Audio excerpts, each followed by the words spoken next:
Welcome to another episode of I'm Dying to Tell You. This episode is called Goals Be Damned. Goals Be Damned. A less provocative title is Where Goals Are, Let Outcomes Be. What I've noticed is that 90% of the world has a reverse cognitive bias, That means they wait for things to happen and they react to them. Maybe that's the reason for the expression hindsight is 2020. It's very rare for people to have a forward cognitive bias, meaning to have foresight. There's a statement that hindsight is 2020, foresight is a unicorn. What is the relevance of this?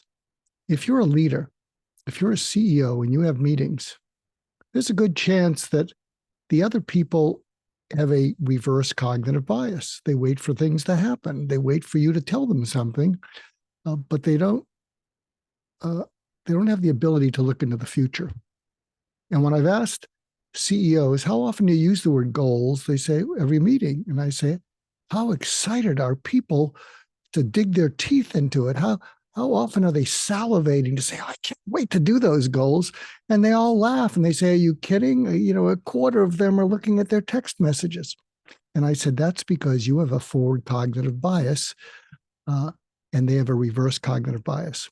So if you're a leader, one of the ways you can tune into their way of thinking is to focus on outcomes that have already been achieved instead of goals.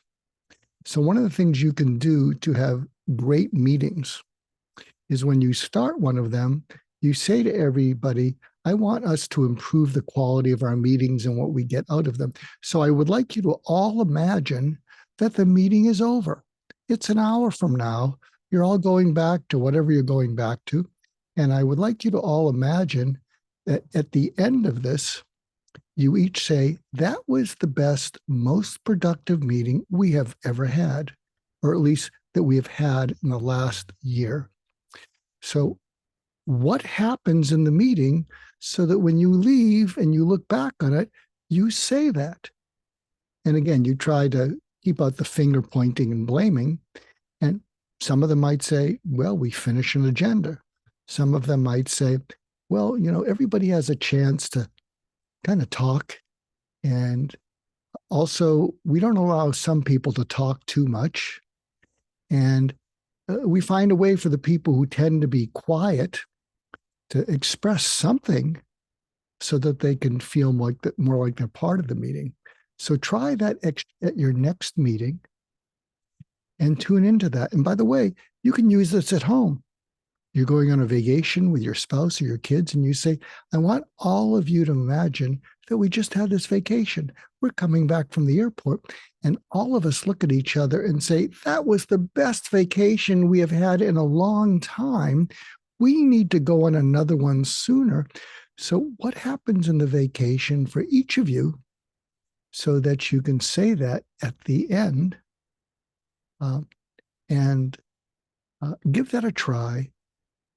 Align yourself with the way other people think instead of expecting them to align with the way you think. Give it a try, see what happens. Until next time, take care.